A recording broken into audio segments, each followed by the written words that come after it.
I was struggling to keep a straight face. Like poker face, the worst poker face I've ever seen. I will tell you this. When I play cards, it is a disaster for me. I wear my hands on my sleeve. I can't have no ability to have a poker face. It's all I can do not to get a good hand. I just say, I'm going to crush you. I've got these great cards. So that's turned into my technique. Like when I get a good hand, I just say, I have got the best hand ever. You need a mask. Do you say that when you got a bad hand? Or when you get a bad hand, you're like, oh, man. No, I'm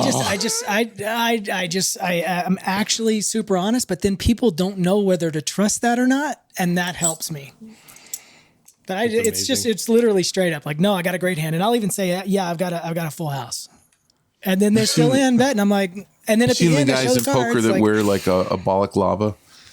They wear the whole thing and then the hat and then the sunglasses, welding mask. Yeah, they basically just they try to focus on their body movement of just holding everything the same and just doing everything the same. Darth Vader cosplay. I'm just gonna play behind a curtain where just my hand comes out, like. No, that's even my body would give it away. My body would give it away because, like, if I had the full-on welding mask, I get a good hand and I'd be like this. Oh man, like immediately playing my cards.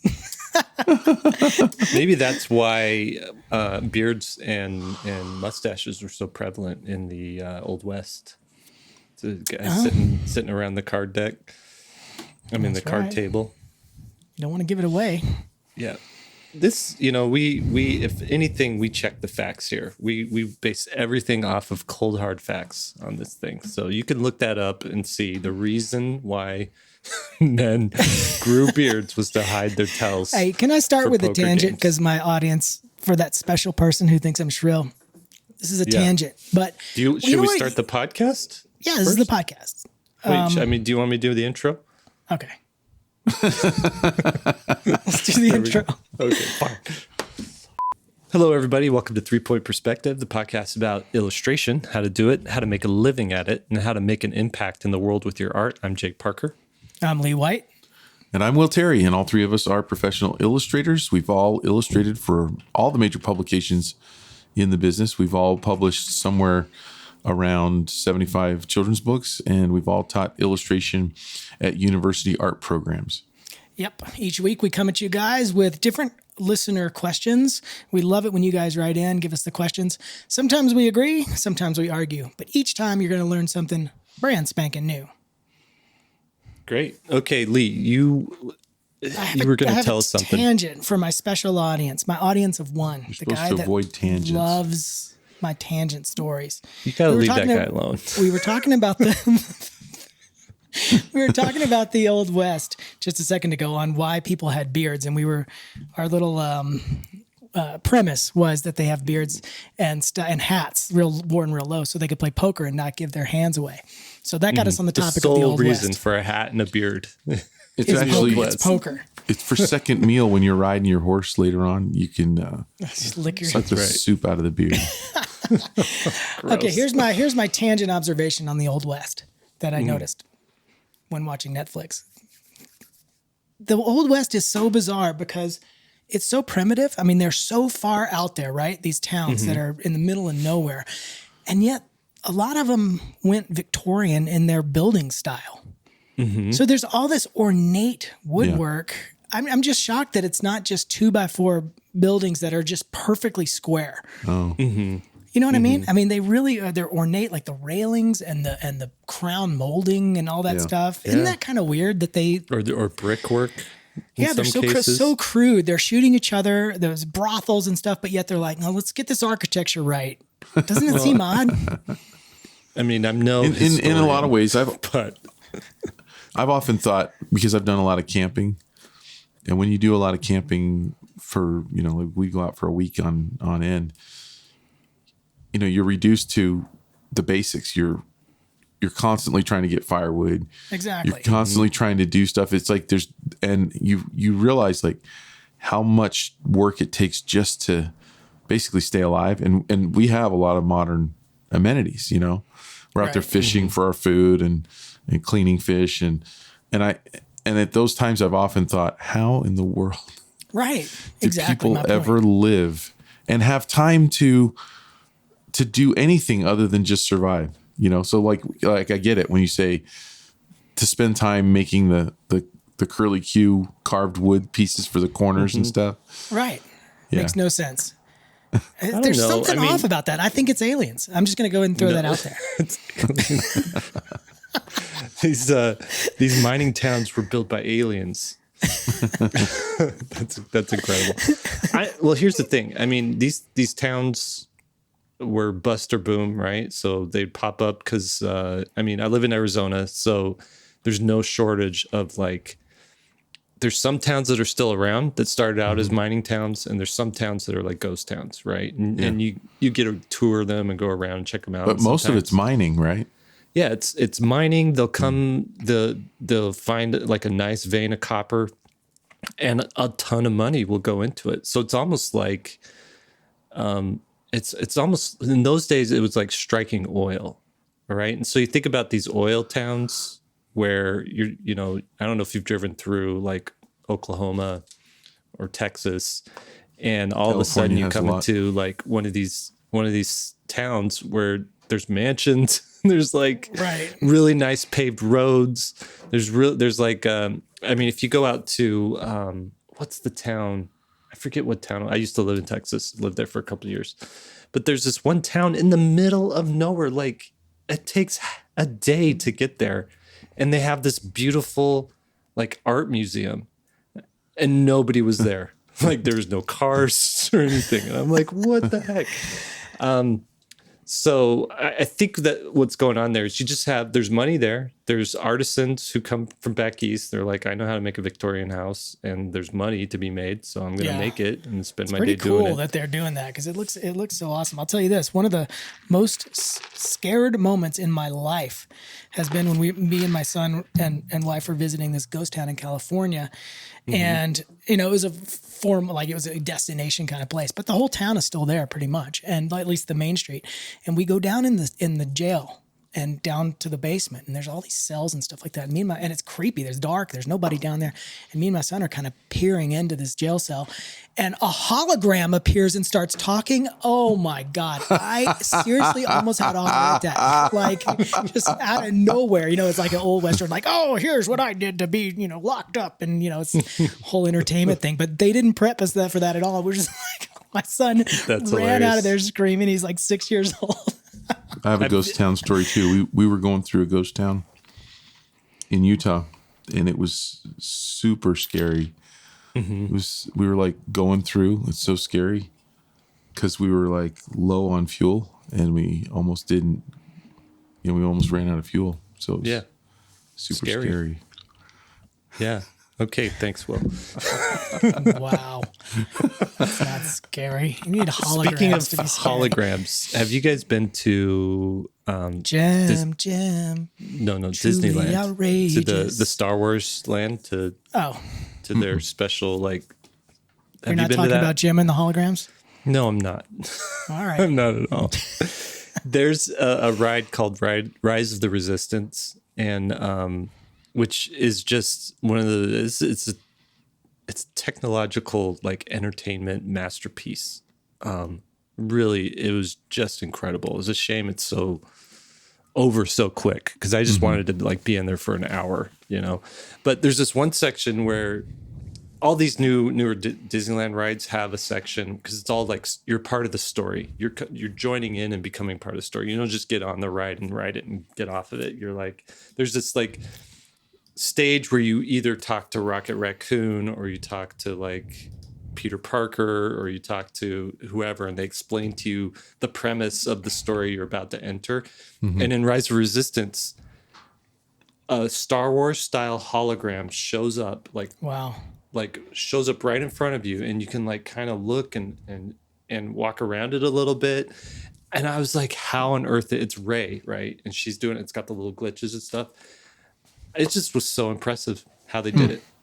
I think I figured it out. I think there was involved mirrors or something. But see, you're that guy who's trying to figure. I just sit back. I don't even try to figure it out anymore. Just enjoy it, Jake. Let it wash over you. No, that's part of the fun for me is like figuring out because there's there's another timeline where Jake became an Imagineer. There's a timeline out there where I'm an Imagineer for Disneyland, and I love like figuring that kind of stuff out. That Jake was one who actually had like either a teacher who understood how to teach me math and get excited about math and reading. And I went down a different path where I got way better grades and went and got into school and learned engineering and combined that with art and became an Imagineer. But the timeline we're in here, Jake did not do well in school Jake at all. Sucks. Yeah. All right, You're in first the question. sucky timeline. Crap. I got the This is a worst weird timeline too. I don't want to get into Ukraine, but anyways, I will just say this. I can't believe we're watching a war like unfold on TikTok, It's on Twitter. It is And crazy. like, and you see all this stuff. You don't know what's real, what's fake, what's something, that was videotaped 3 years ago and saying it's today and stuff. It's dumb. Right. Mm-hmm.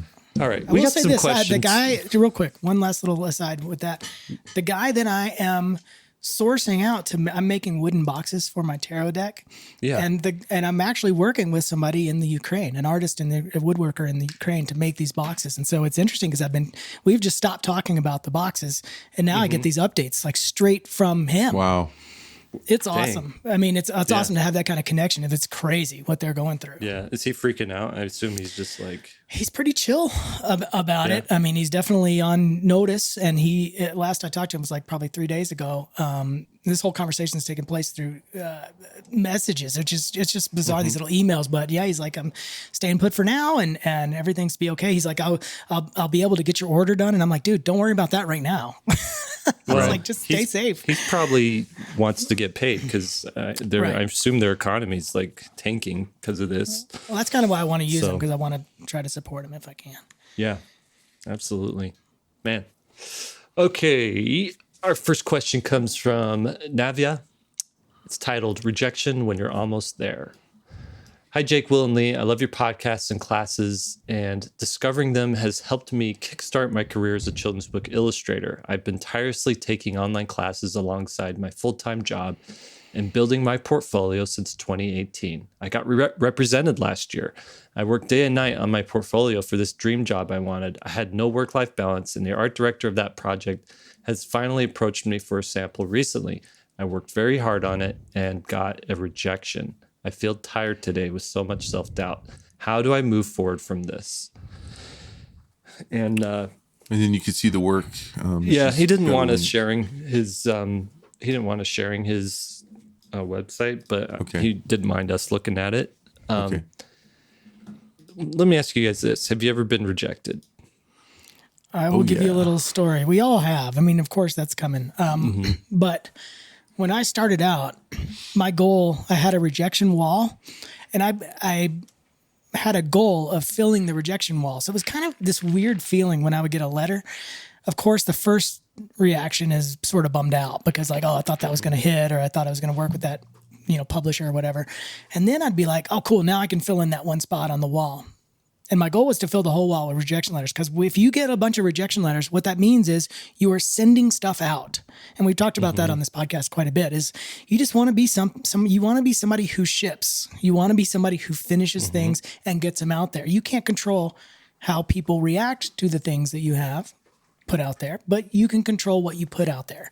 And if this person's getting rejection letters, that means they're sending stuff out. That means they're doing the work to be a pro. And so my hat's off to them. Collect them and make it a game, because you're going to get a lot. Yeah. Yeah.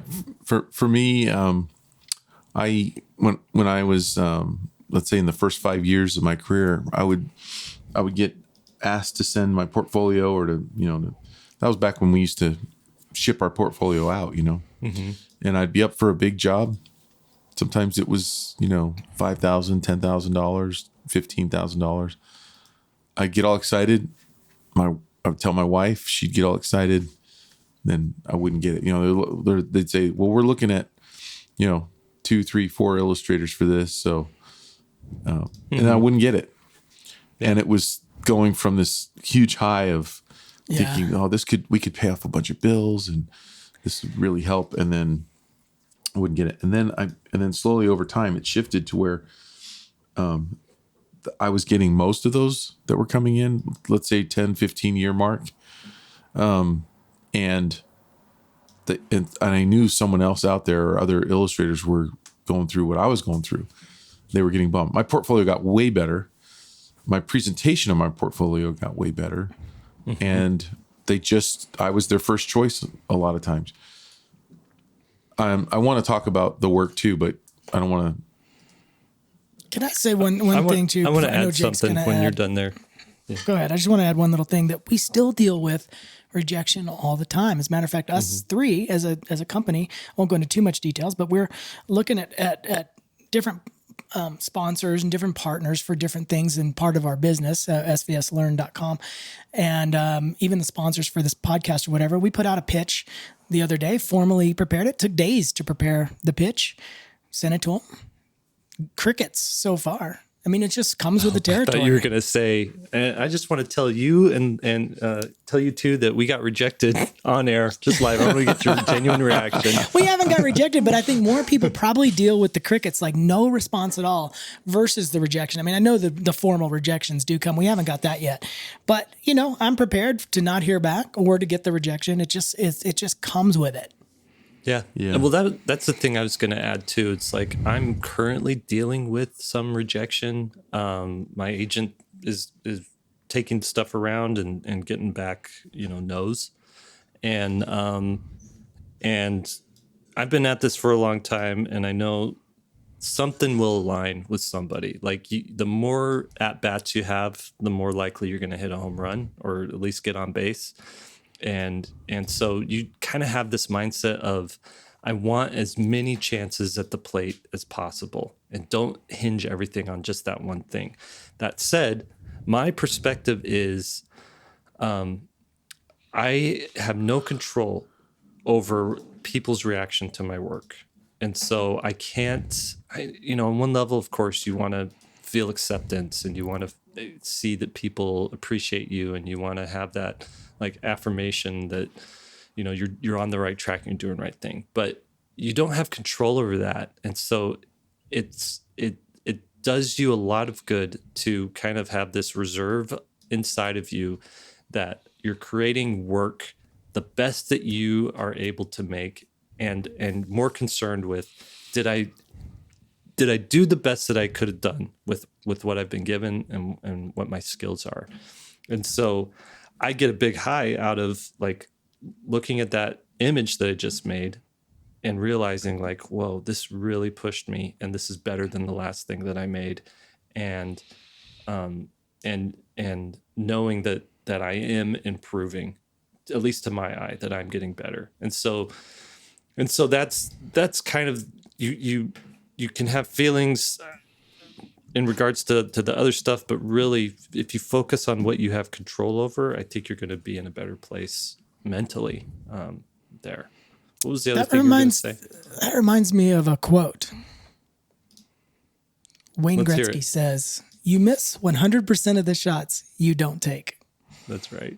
Yeah. And sometimes you miss shots you do take, and that's okay. Just keep taking shots. Yeah. That's right. Taking shots. So, in looking at the work, her work is really good, and I would put it at a solid 7 out of 10. The work itself? Yeah. Super competent enough to get, definitely good enough to get work. Yeah. You can't, but remember, on a scale of 1 to 10, you can't pick 7. What would you give it? Is it an 8 or is it a 6? Well, is 7, are you saying that because 7's sort of like the generic complimentary number? Yep, that's what everybody goes to. That's what everybody goes to. So 7.5. It's here's the thing. It's really good. There's no real fault you could find with it. To me, it lacks the X factor. I said basically the same thing on another podcast that when we were looking at someone else's work. And I want to ask you guys this because I don't know, but one of the things I think you could do Navia, is basically add some I hate to say it, but like some light. Everything seems overcast. There's no shadows. I'm just wondering, what do you guys think? See, Lee, your work is... I wouldn't go that way because what you're going to... I mean, you can... That would be a will. Yeah, I know. It'd be a will fix, but I will say this, because I work in this style sometimes, but not as flat. You can add... the beauty of artwork is it's not based on a real scene. So in a real scene, if the sun shines on it, it lights everything. In a illustration, though, I can add a shadow where it needs a shadow, and the object right next to that might not have a shadow. You control your own lighting. And so you can play with a drop shadow if it's going to help, or a cast shadow or something like that. She has a shadow, a cast shadow on these little owls, which is really pretty. But I would say the style is there, but she needs to ramp up what's in the pieces because they seem a little bit generic. The style is great. The drawing is great, but it's a little bit generic in terms of the storytelling. So you would have more drama? I would have more storytelling, I guess, which does equal more drama. Yes. Yeah. I mean, to have this much of a handle on style at this stage in her career it's good. Like, it is. I wouldn't look at this initial rejection as anything that says you're not cut out for this at all. Yeah, that's a good point. We don't know how long she's been doing this. Well, 2018. Yeah, I mean, it's not long, years. but we don't know how many jobs she's been up for. She is within 1 year of crushing it. Mm-hmm. She's got all the ingredients. She just hasn't made the right dish yet, if that makes sense. It's sometimes that break is actually project break based. So if you get on the right project, it that can launch all kinds of other things. What's cool on her website is she has art licensing as well. Did you guys look at that section? Yeah. Mm-hmm. And like her artwork is perfect for that too. It is. So there's people who have entire careers and they're just making patterns for wrapping paper and quilts and things like that, or stationery, and doing very well with that kind of stuff. I think there's a timeline, Jake, that had gone that route too. Side note, do you actually believe in the alternate timelines? That's a thing? Like, honestly, actually? Yeah, for real. I can't say it's not possible. They say if the universe, the one theory is if the universe is infinite, then there are infinite worlds with Lee in it. Only Lee makes the other decisions. So this is the world where Lee makes all the wrong decisions that we're having to deal with. That's right. This is the bad version of all of there's us. another Lee in this universe, but there could be a parallel universe. So like the metaverse, like where Spider-Man is now going with all their movies. Yeah. Like that's. But have you ever heard of like the theory that there's no free will? Yes. Have you heard of that? That one is like I see Will right there. If I say something naughty right now, I didn't have a choice. Right. And the one time I had it explained to me, see, you guys came here thinking you're going to get art advice, and instead, first you got a historical perspective on the Old West based on nothing but conjecture. And now you're getting like deep philosophy from three guys who read an article. So that's the name of our new podcast. Three guys who read one article. That's awesome. That would be a 3-point perspective. Three guys who read an article. Let's go. No, the way I had explained to me once with the free will thing was everything that you've ever done has led up to you saying the thing that you're saying now or doing the thing that you're doing now. If you had a time machine, rolled it back 5 minutes, 10 minutes or an hour or to the beginning of the day, whatever, and hit go and played it again, would you do anything different than what you've done? there's and you have no idea that the time machine had happened, a time thing. Like if we just rolled back the clock, push play on it again, nothing would change because nothing has changed. Right. So why would you make any other choice than the choices that have been given you, or that have led you to make these choices? Well, because sometimes you made choices flipped on a coin toss, kind of a thing. Exactly. But if you rolled back the time machine and pushed play again, the coin would still land on the same side, and you'd still make the same decision. It might flip the other way. It might not. Well, how would it if everything plays exactly the same? Oh, it's frustrating. Anyways, I think we do have free will, but it is a good argument that I heard saying we don't. Okay, next question. Wow. This comes from Justina. I'm not sure how you say that, but it's a cool name. I think it's spelled Justyna. Justina. I like it. I'm doing well, they say, but I don't know where I'm going, is the subject line here. Firstly, I just want to say, huge fan of the pod and of you, and I'm very grateful for all the work that you do. I'm 33 and live in London, and I've been serious about illustration since 2019. Although I've always loved it, I did an MA in illustration and started to practice all the time to get better. So this person got a commission to do a comic about her illness, which is endometriosis. Yeah, you got it there, Will. And that won a World Illustration Award. She's also done other personal projects on which she's gotten lots of feedback from people in her community.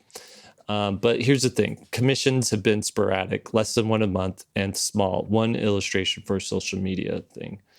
All the personal work I do focuses on well-being, whether that's mental or physical health, but many people in the industry I speak to point me towards children's books. I think it's because of my line and color palette. So her question is this: shall I keep following my intuition with personal projects and keep developing to see where it takes me, or shall I by now have decided on one industry or theme to be more specific with the work I create? Or create a separate children's publishing portfolio and try to get into that market? I'm afraid I'm spreading myself too thinly, and that without focus, I won't be getting any commissions. It's a good question. It's one that I've dealt with too. It's like, you're not getting work doing the thing you want to do. Everyone keeps telling you should go over here and do this other thing. They think you're more suited for that. Do you shift gears? Do you pivot and do that thing? Do you stay the course? Do you try to do both? What do you guys think? I mean, I really think it needs to come from within. Somebody can make a suggestion. Like someone made a suggestion to me early on because I was working at the University of Maryland in a graphic design department, right out of high school. And I didn't have any graphic design training, but I had kind of a natural affinity for lettering, and I used to do calligraphy. I was the kid in high school that did calligraphy, Yeah. And my boss was like, "You need to go into typography. You need to be a sign painter." And she bought me a subscription to Signage magazine, magazine called Signage. Yeah, Signage magazine. She bought me 12 months. I wonder if that magazine survived the internet. Oh, probably not. But I remember, I was looking through it, and I'm like, do I really want to, because I was planning to go to school in illustration, which is what I wanted to do, And she's like, no, you could make a lot of money doing signs. You need to do signs. You could have your own painting business. Windows, going to like the laundromat and being like, well, and making. I mean, eventually you can make high end signs. I mean, it's an industry. So base level is a, like window painting, and like the upper level is like you're doing a cool, like very customizable door for like a classic car with like, something like that, or like making physical cutout signs. There's all kinds of high end signs for businesses and stuff so this magazine would highlight different artists in there and what they were doing, and and I'd look at it. I'm like, yeah, that's cool. I mean, I could have fun doing that. I definitely had fun playing with letters, but I wanted to draw people and draw things and draw scenes and illustrate stuff, you know? And so I told my parents, I'm like, I think I'm going to do this signage thing, you know? I think I might go and do that. And they're like, well, I thought you were going to do illustration. And I'm like, yeah, but Ray, that was the name of my boss, she thinks I could really make good money. And, you know, coming from, you have to understand, I didn't do well in high school.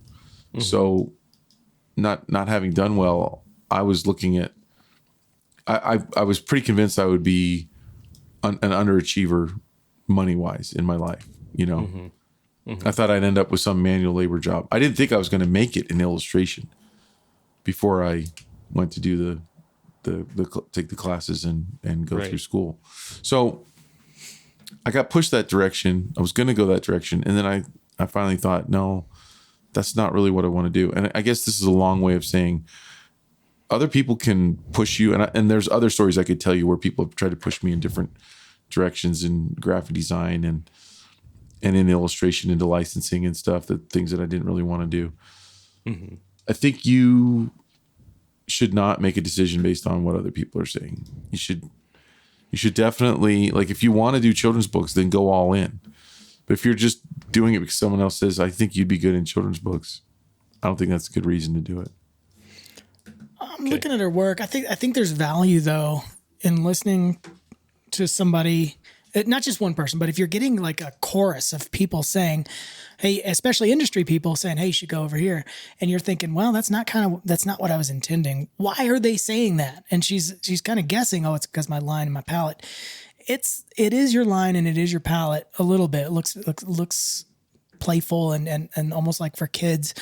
But also, you know, I just checked out she said she won some illustrations for the World Illustration Contest. I didn't even know there was a World Illustration Contest, but I'm on their Instagram right now. And a lot of the work there that won is editorial in nature, similar to like Brad Holland used to do, where it'd be like a ladder leading up to a bird cage that's open, you know, some kind of little theme where you can say, oh, this goes with mental. She said she's into mental health and well-being.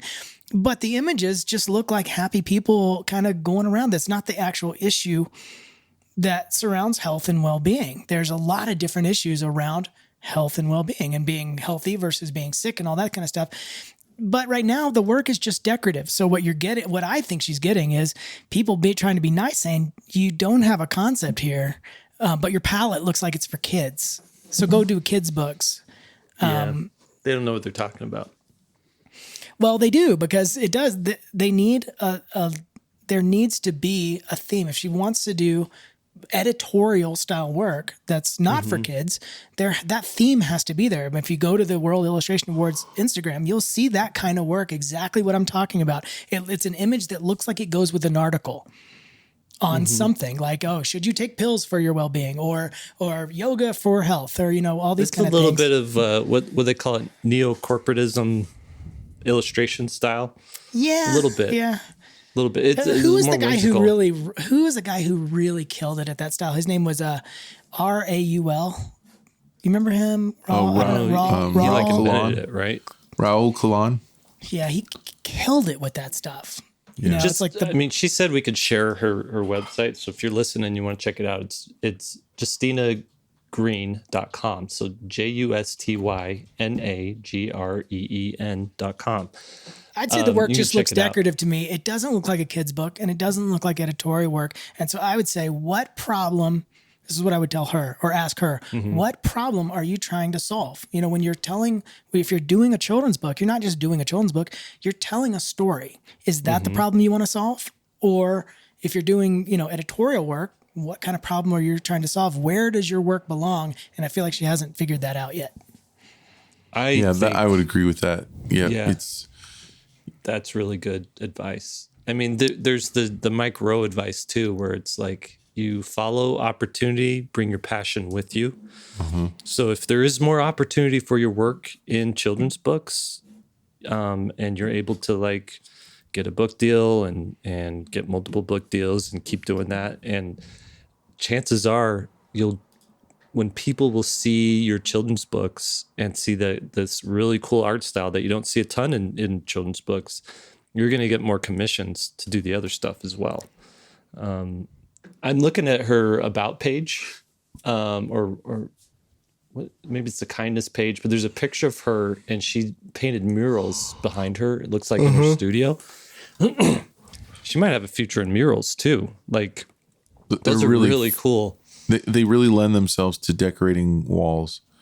Yeah. And that's kind of a legitimate thing people are doing. And licensing. Mural artists. I could see her work being used in licensing. I mean, that it's funny that came up already in this podcast, but I mean, give me Sharon screen. You have it. Oh, I do? Okay. I'm going to share my screen. Who's always within you?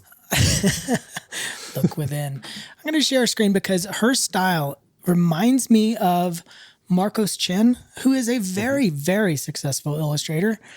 And I've pulled up an image where it's health-based. It has a concept. It's decorative at the same time, and it's amazing. And he does a ton of work for the New Yorker, and he's that kind of illustrator. He's in all the magazines and stuff. He's amazing at that style. Let me see if I can pull up his actual site.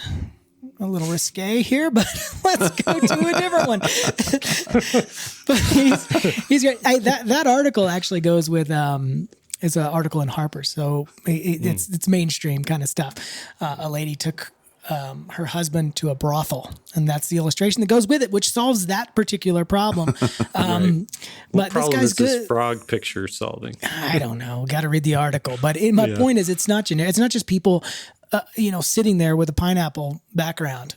You know what I mean? The people are that you can see that this would get, like the illustration I've pulled up would probably go with travel or something like that. But my point is, here's a successful illustrator who is only slightly different than the person that we're talking about now. And but its work is more focused because he knows where it's going to go. Yeah, I would say too, for what it's worth, you've got a style, a very particular style, and I think one thing that works really well is having a face that is instantly like there's an appeal there. There's something people are drawn to, and I feel like you're really nailing it with some of your faces, but some of your faces don't nail it.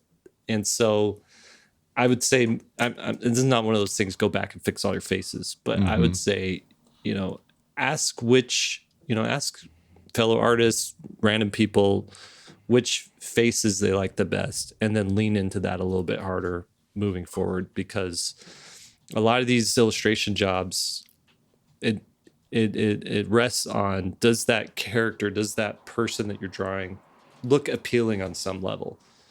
And I will say that Marcos Chen, the guy I just recommended, the article that I have pulled up is advertising his How to Create Character-Driven Illustrations class on Domestika. So you might want to check it out. Yeah. All right. Good luck. Keep at it. You're gonna do great. You're already doing great. Won an award, right? Like, the people that are writing us are so good. Right. It's hard to, it may sound like we're overly critical, but these are good illustrators. Yeah. I mean, there's not one person who I've looked at a portfolio where I'm like, oh, they're in the wrong profession. Like, they should not be doing this. I think they're right at the cusp, which it's really interesting actually to dissect this, because they're at the cusp where they're saying, hey, I'm going to be a pro, and then they're encountering resistance. That seems to be like the theme, because they're all like pro level. They just need that X factor, like Will's talking about, and then some focus on where they're actually, the work is going. Yeah. All right, you ready for the next one? Let's hear it. Okay, this comes from Marina. Website for promoting illustrators and finding jobs. I've been following SVS for years now, long before you started the podcast. And she says it's her favorite by far. Can you tell me what's your opinion of websites that promote illustrators and illustration jobs, such as hireanillustrator.com and children'sillustrators.com? They claim to promote illustrators and offer to find jobs, but have an annual subscription fee. Are they any good for finding illustration jobs, or just a waste of money? Thank you guys. You're the best bunch. Cheers, Marina. Are you guys familiar with those two websites? Yes, I love this question. Ones like them? Go for it. I love this question. Take it. So I wanted to, or when Hire an Illustrator first came out, I wanted to see how it would perform. So I bought a year there. My general take, I was up for one job in that year and didn't get it. Now that's anecdotal, and that doesn't mean that the site's no good. It could be that I just had a bad experience, right? But my theory is this, that before the internet, we had books like Showcase and Workbook. And in order to get in those books, to buy a page for Workbook, I believe the page cost was about $1,800, $1,900. And for a double page spread, I'm sorry, no. The page cost was almost $4,000. And for a double page spread, it was $7,500. That's some serious cash to lay down to buy an ad. Think of if you've ever seen a telephone book. I mean, can you believe we've got listeners that have never seen a telephone book? I haven't seen a telephone book in like 15 years. So I know. We used to have these things called the yellow pages, and businesses would advertise their wares. So if you wanted to go to a dry cleaner's, you'd get this book, and it had yellow pages, and you would look up a dry cleaner, and then they'd have the phone number, and you'd call them. So for illustrators, we had high-end books. And my point with that is, to pay that amount of money, I mean, I paid $7,500 2 or 3 times to get in there. You have to be successful as an illustrator. You have to have money to come in to lay down, $4,000 for a page. And that's just for every year. You have to renew every year. So what happened was, let's say Workbook had, let's say they had, I don't know how many they had, but 800 or 900 illustrators that would advertise in there.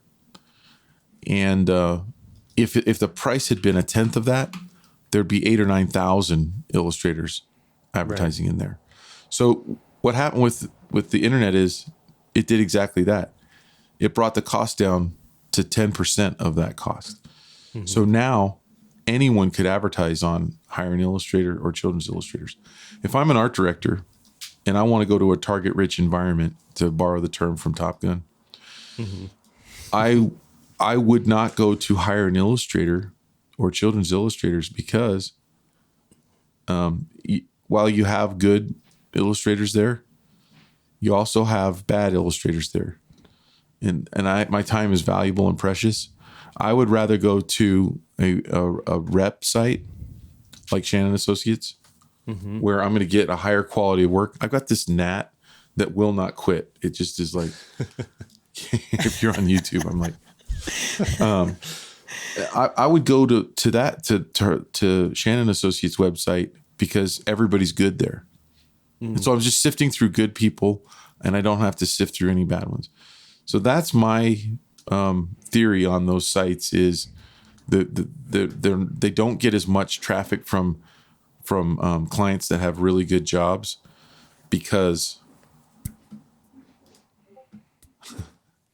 Did you get him? Did you get the net? Almost. Simply because there's. Yeah, I mean, what you're basically saying is it's just wildly inconsistent. Yeah. And you can see that even on their own curated Instagram page, it's still wildly inconsistent. They have to advertise too much, and they can't get to everybody. So I agree with Will. You're going to get some diamonds in the rough there, maybe even some diamonds that are polished. But overall, you're not going to get real illustrators there, except for this one. Here's Allison J, who's fantastic. And she's Raphael in there. So Nogray is pretty cool too on Children's there's some good ones. But I don't know. I don't think it's going to do that much. It can't. Also, on the flip side of that, like Will said, it's cheap. So why not? Right. Yeah. Low risk, low reward type of thing. Exactly. I think you guys are right in that, like, if it's a crowded, this is a one step above just posting your stuff on Instagram and hoping someone sees that, surfs a hashtag Kidlit Illustrator and finds your work on the day that that your work is high enough on the hashtag that they can see it, right? I think so Instagram's better. I mean, Instagram is crowded, like so crowded. So my Instagram. Go ahead. Yeah. I mean, this is the facts of the matter. You really want to succeed and do well is you have to be so good that you can't be ignored. And so you focus really hard on making your work just excellent, just world class. And that might mean, there's several ways to go about that, but that might mean taking a few more courses to like give you a better understanding of fundamentals, taking a few more courses, whether it's schoolism, SVSLearn, Domestica, learning, some different tools just to give you a little bit of an edge and to add a little bit of something else to your work. It might mean joining a critique group that's brutally honest, that can tell you, you suck at hands. You got to get better drawing hands. And so then you work on hands. But anyways, you get your work up there, and then you're also focusing on, like we talked about here, your storytelling. What is it in you? What that X factor? What is it in that illustration? And it's kind of like each time you sit down to make a piece, you're at bat again. Going back to that metaphor, this is a chance for you to really knock it out of the park, or just get on base, right? Or to strike. But the more times you do it, the more feedback you're going to get, and that can apply to your next thing. And say what you will about the 10,000 hour rule. They always talk about the Beatles, how before they ever signed a record deal, these guys were playing 8 hours a night in bars.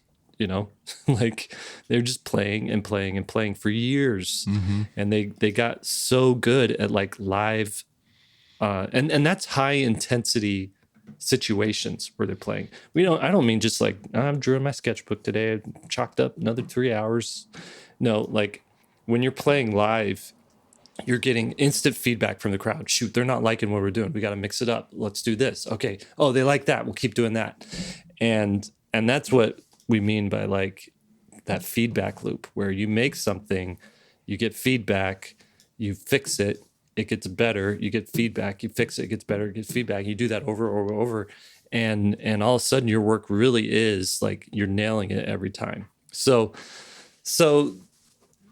once you're that good, you post things and people share them around. And I think about the guy who did, he was, I think he's from Indonesia, somewhere around there, but he did Harry Potter covers in kind of a JC Leyendecker style. Did you guys see those? No, I haven't seen them. That sounds amazing.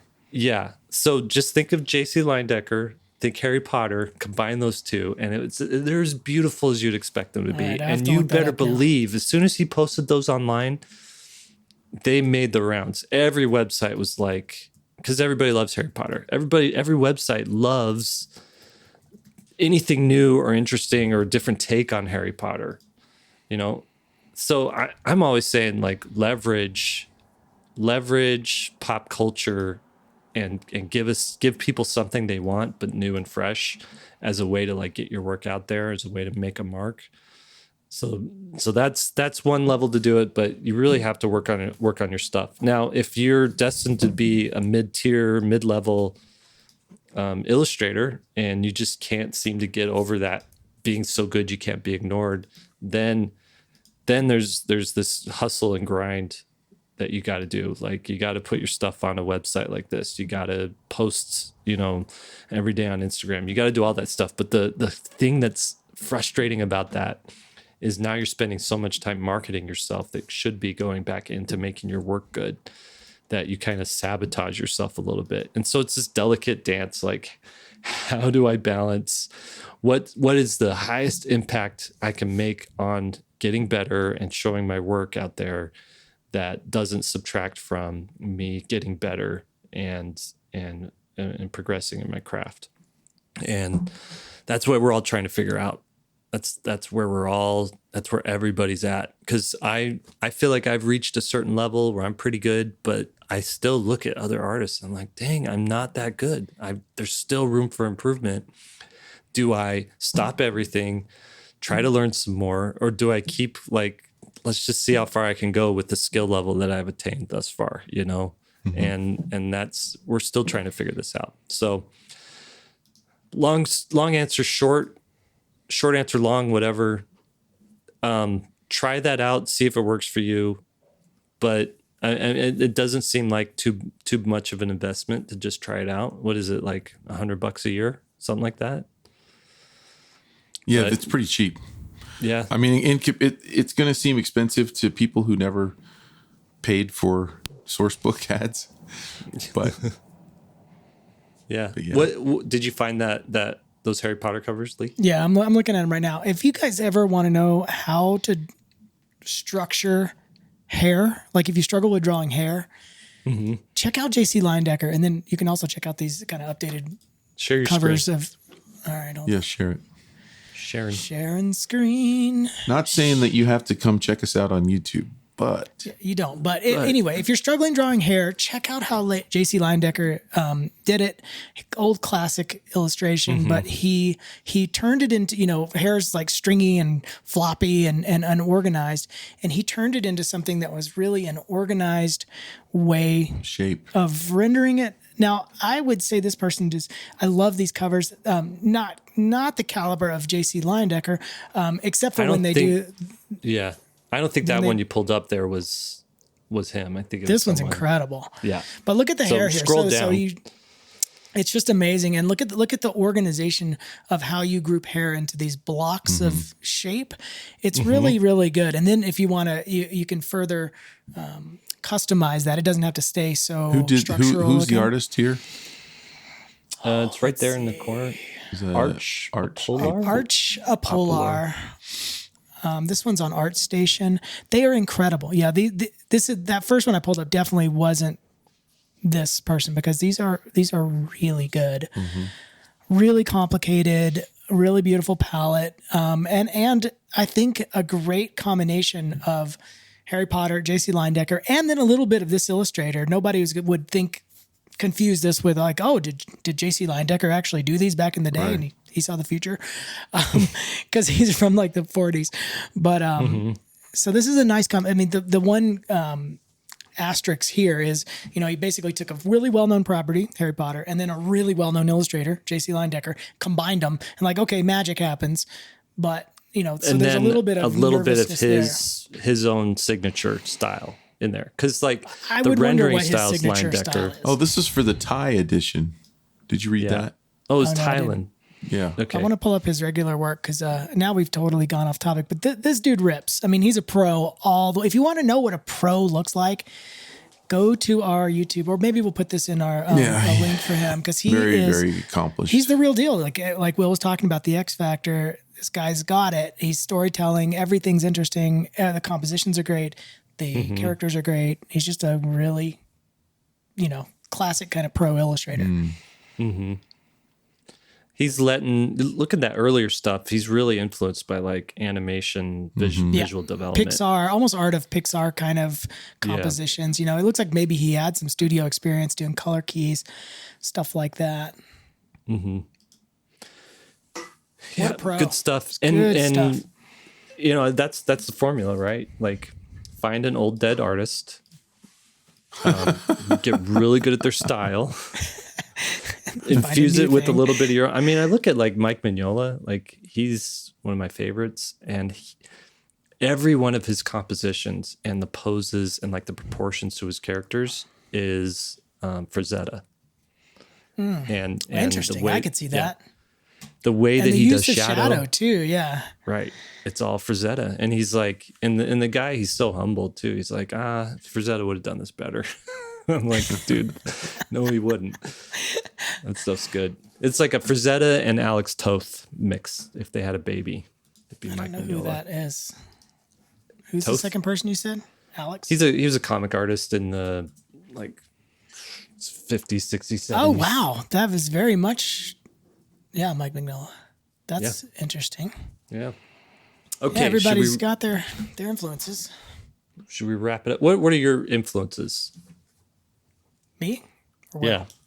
Both I y'all. would say, I mean, of course, Arthur Rackham is like the beginning of it, where it all branches out. Then Elizabeth Werger, who is also influenced by Arthur Rackham, Sean Tan a little bit, and then Lane Smith. If you combine those three, you got me. That was 4, but we'll go with that. Whatever, 3, okay, 4. In the alternate universe, I can count. What about you, Will? There's so many. I don't even want to go through the list. I hate going through the list because then I leave people that are so important off. But just a lot of the same ones. I mean, like Lane Smith. We tried to get him for our podcast, and he responded. Can we shout out that we got Mary Grand Prix, the artist from She never got back to us on a date, so we haven't got her yet. It's in the works. She agreed. She was definitely one of my influences. She agreed that she wanted to do it. We gotta follow up on that. But yeah, Lane Smith. When I was in school is when he was really kind of coming on strong, and I loved the way his thinking of just almost like anything you could imagine, you could illustrate, and that was a hard thing for me to break away from predictable, logical things based in the real world where you have to show how everything's constructed or else it doesn't work. And he's like just throwing everything out and just doing anything that he was crushing back then. Yeah. All right. Should we wrap it up? Let's wrap it up. Should I wrap it? The outro? No. All right, everybody. Thank you for joining us. No, not that. Okay. Editing. This is the part where I probably slip in a cuss. Okay. That was my dad. That was my a dad Utah joke rap stuff. right there. Yeah. Okay, 3-Point Perspective is made possible by SVSLearn.com, where becoming a great illustrator starts. If you listen to this podcast and you haven't gone to SVSLearn.com and you want to be like improve your skills as an illustrator, just check it out. 14-day free trial. You can get in there, kick the tires, see if it's for you. If not, move along. We'll pretend it never happened. Or maybe you do become a subscriber and you get a lot of education and a lot of satisfaction from improving and leveling up in your work. Your hosts have been Will Terry at willterry.com and Will Terry Art on Instagram, Lee White at leewhiteillustration.com and Lee White Illo on Instagram. And I'm Jake Parker at mrjakeparker.com and at Jake Parker on Instagram. Podcast produced by Daniel 2. You can find his work at daniel2.co. That's danieltu.co. Special thanks to Master of Production, David Bro, Keeper of the Curriculum, Austin Shirtliff, Chief Operations Officer, Lisa Fott, and a thank you to Lily Howell for our show notes. Now, go draw something.